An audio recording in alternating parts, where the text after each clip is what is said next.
हम अपनी सोच और संसार की मान्यता के अनुसार अपने विचार बनाते हैं। जैसे सत्य कहना धर्म है, असत्य कहना पाप, सहनशीलता धर्म है और क्रोध करना अधर्म, उपकार करना, जीवों पर दया करना धर्म है और निष्ठुर होना अधर्म।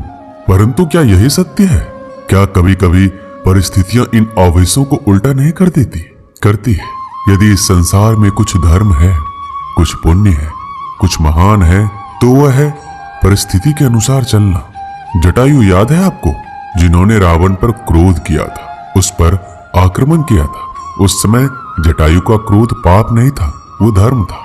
इसलिए अंत में उन्हें भगवान राम की गोद मिली। और कुछ ऐसे भी होते हैं जो धर्म को सहनशीलता समझकर हर अन्याय को सहते हैं और अंत में वो बाणों की सैया पाते हैं। यदि कोई पशु या व्यक्ति अकारण आक्रमण करके किसी निर्दोष के प्राण लेने की चेष्टा करे तो उसके रक्षा हेतु उसका वध कर देना पाप नहीं, समय की मांग है।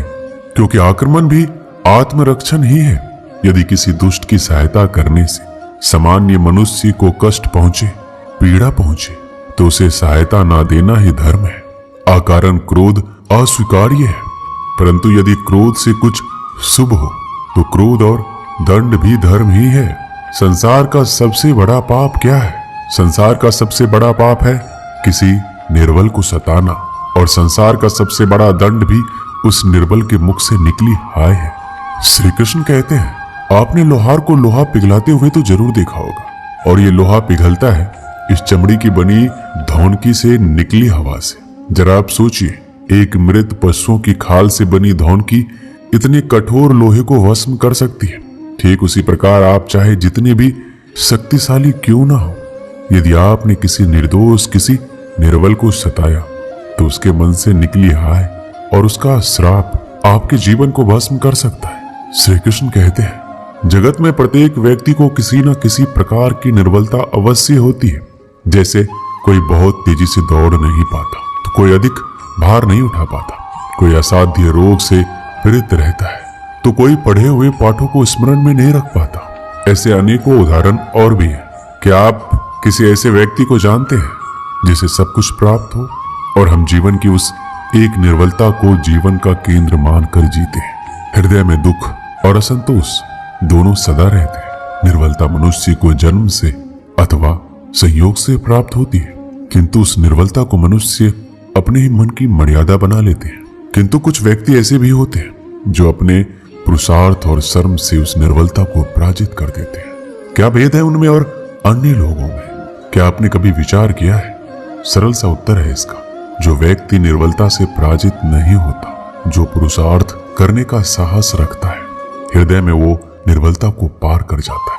अर्थात निर्बलता अवश्य ईश्वर देता है, किंतु मर्यादा मनुष्य का मन ही निर्मित करता है। श्री कृष्ण कहते हैं, द्वंद्व दो मनुष्य के मध्य होता है, परंतु विजय सदैव एक ही मनुष्य को मिलती है। जबकि समान रूप से दोनों शक्तिशाली होते हैं और दोनों व्यक्ति समान ज्ञान प्राप्त करते हैं, लेकिन सफलता एक को ही मिलती है। इसका कारण क्या है? मान लो दो प्रकार के लोहे होते हैं, एक ठंडा, एक गर्म। कभी सोचा है, लोहकार लोहे को लोहे से ही काटता है, परंतु सदैव ठंडा लोहा ही गर्म लोहे को काट पाता है। और यही नीति मनुष्यों पर भी लागू होती है। जब युद्ध होता है तो जिसके मन में ईर्ष्या होती है, जलन होती है, आक्रोश होता है, वह गर्म लोहे के समान है। और जिसका मन शांत होता है, जिसका मन संयम से बंधा होता है, वो ठंडे लोहे के समान है। और वहीं ईर्ष्या और द्वेष गर्म लोहे को काट सकता है।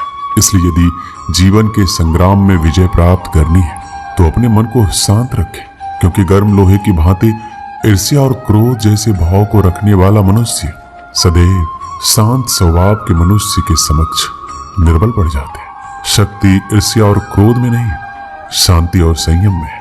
आपने कभी न कभी योद्धा को युद्ध की तैयारी करते हुए जरूर देखा होगा। वही युद्ध जो ज्वालामुखी की भांति कभी भी फट सकता है। युद्ध वही जीतता है जो युद्ध में व्यतीत होने वाले समय से अधिक समय युद्ध की तैयारी में लगाता है। जो योद्धा अभ्यास क्षेत्र में जितना अधिक समय देगा, रणभूमि में उतना ही कम रक्त बहेगा।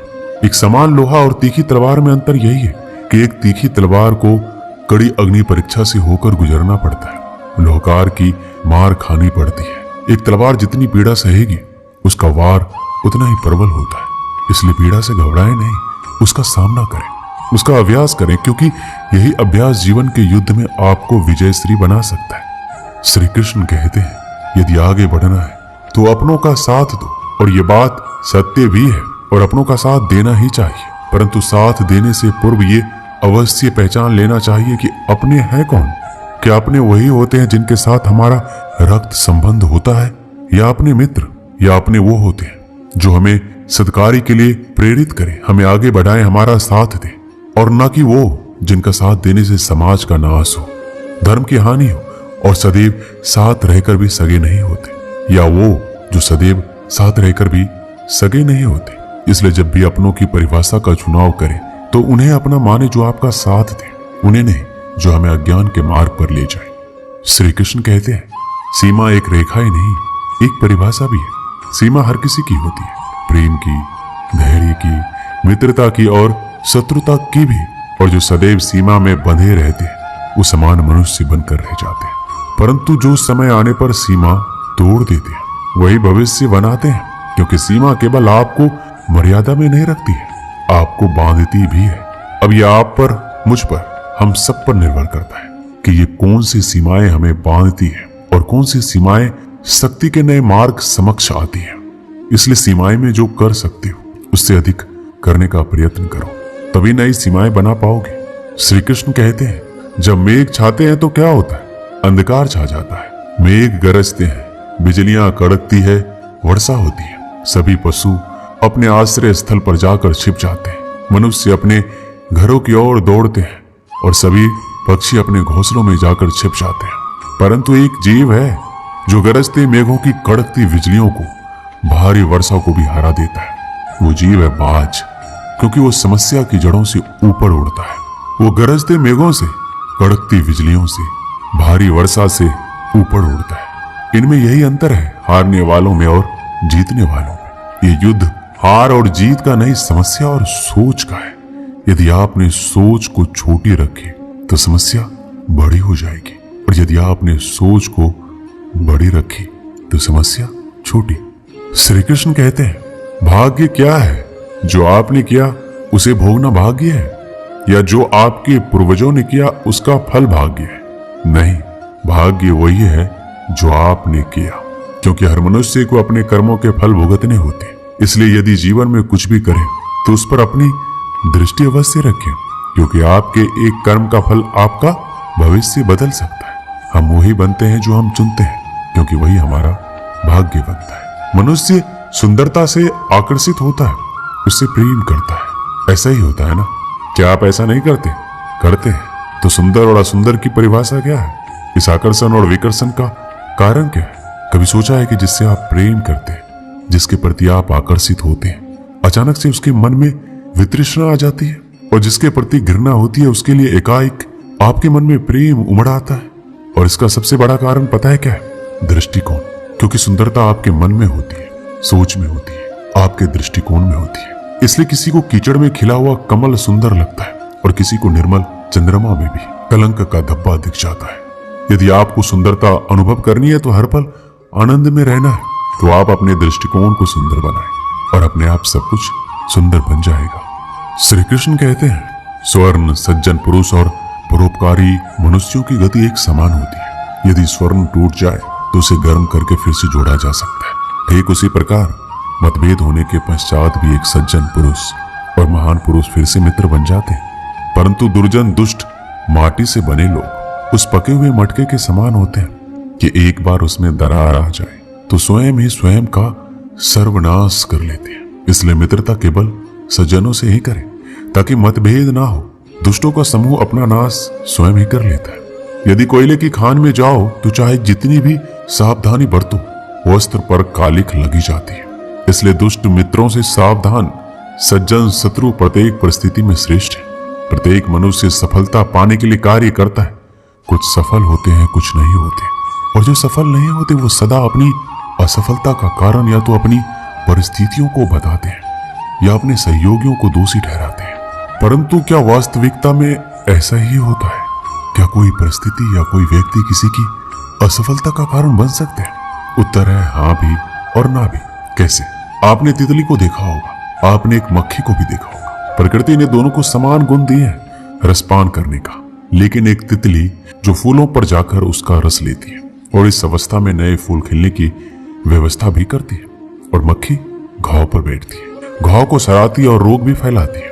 यदि इसमें किसी बात का अंतर है तो केवल सोच का। यदि आप उचित मार्ग चुनेंगे तो आपको सफलता अवश्य मिलेगा, आप में उत्साह बढ़ेगा, और यदि आप अनुचित मार्ग चुनेंगे तो आपको असफलता मिलेगी, निराशा मिलेगी। अब उचित मार्ग चुनना है या अनुचित मार्ग, ये निर्णय तो आप पर निर्भर करता है। एक बार गिद्धों का झुंड उड़ता उड़ता एक टापू पर जा पहुंचा। वह टापू समुद्र के बीचों बीच स्थित था। वहां ढेर सारी मछलियां, मेढक और समुद्री जीव थे।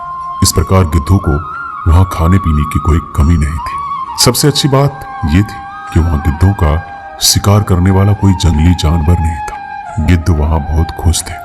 इतना आराम का जीवन उन्होंने पहले नहीं देखा था। उस झुंड में अधिकांश गिद्ध युवा थे। वो सोचने लगे अब जीवन भर इसी टापू पर रहना है, यहां से कहीं नहीं जाना है, क्योंकि इतना आरामदायक जीवन कहीं नहीं मिलेगा। लेकिन उन सब के बीच में एक बूढ़ा गिद्ध भी था। वह जब युवा गिद्धों को देखता तो चिंता में पड़ जाता। वो सोचता कि यहाँ के आरामदायक जीवन इन युवा गिद्धों पर क्या असर पड़ेगा, क्या यह वास्तविक जीवन का अर्थ समझ पाएंगे। यहाँ इनके सामने किसी प्रकार की चुनौती नहीं है। ऐसे में जब कभी मुसीबत इनके सामने आ गई तो ये कैसे उसका मुकाबला करेंगे। बहुत सोचने के बाद एक दिन बूढ़े गिद्ध ने सभी गिद्धों की सभा बुलाई। अपनी चिंता जताते हुए सबसे बोला, इस टापू में रहते हुए हमें बहुत दिन हो गए हैं। मेरे विचार से हमें वापस उसी जंगल में चलना चाहिए जहां से हम आए हैं। यहाँ हम बिना चुनौती का जीवन जी रहे हैं। ऐसे में हम कभी भी मुसीबत के लिए तैयार नहीं हो पाएंगे। युवा गिद्धों ने उसकी बात सुनकर अनसुनी कर दी। उन्हें लगा कि बढ़ती उम्र के असर से बूढ़ा गिद्ध सड़िया गया है, इसलिए ऐसी बेकार की बातें कर रहा है। उन्होंने टापू की आराम की जिंदगी छोड़कर जाने से मना कर दिया। बूढ़े गिद्ध ने उन्हें समझाने की कोशिश की, तुम सब ध्यान नहीं दे रहे कि आराम के आदी हो जाने के कारण तुम लोग उड़ना तक भूल चुके हो। ऐसे में मुसीबत आई तो क्या करोगे? मेरी बात मानो, मेरे साथ चलो। लेकिन किसी ने बूढ़े गिद्ध की बात नहीं मानी। बूढ़ा गिद्ध अकेला ही वहां से चला गया। कुछ महीने बीते। एक दिन बूढ़े गिद्ध ने टापू पर गए गिद्धों की खोज खबर लेने की सोची और उड़ता उड़ता उस टापू पर पहुंचा। टापू पर जाकर उसने देखा वहां का नजारा बदला हुआ था। जहां देखो वहां गिद्धों की लाशें पड़ी हुई थी। कई गिद्ध लहूलुहान और घायल पड़े हुए थे। हैरान बूढ़े गिद्ध ने एक घायल गिद्ध से पूछा, ये क्या हो गया? तुम लोगों की ये हालत कैसी हुई? घायल गिद्ध ने बताया, आपके जाने के बाद हम इस टापू पर बड़े मजे की जिंदगी जी रहे थे, लेकिन एक दिन एक जहाज यहाँ आया। उस जहाज ने यहाँ चीते छोड़ दिए। शुरू में तो उन चीतों ने हमें कुछ नहीं किया, लेकिन कुछ दिनों बाद जब उन्हें आभास हुआ कि हम उड़ना भूल चुके हैं, हमारे पंजे और नाखून इतने कमजोर पड़ गए हैं, हम तो किसी पर हमला भी नहीं कर सकते, ना ही अपना बचाव कर सकते, तो उन्होंने एक एक करके मार कर खाना शुरू कर दिया। उनके ही कारण हमारा ये हाल है। शायद आपकी बात ना मानने का ये फल हमें मिला है। दोस्तों, हमें इस कहानी से क्या सीख मिलती है? अक्सर हम कंफर्ट जोन में जाने के बाद उससे बाहर आ पाना मुश्किल होता है। ऐसे में चुनौतियां आने पर उसका सामना कर पाना आसान नहीं होता। इसलिए कभी भी कंफर्ट जोन में जाकर खुश ना हो जाए। खुद को हमेशा चुनौती देते रहे और मुसीबत के लिए तैयार रहे। जब तक आप चुनौती का सामना करते रहेंगे तो आप हमेशा आगे बढ़ते रहेंगे। दोस्तों, इस वीडियो में बस इतना ही। मिलते हैं अगली वीडियो में। अपना ख्याल रखिएगा। जय श्री कृष्णा।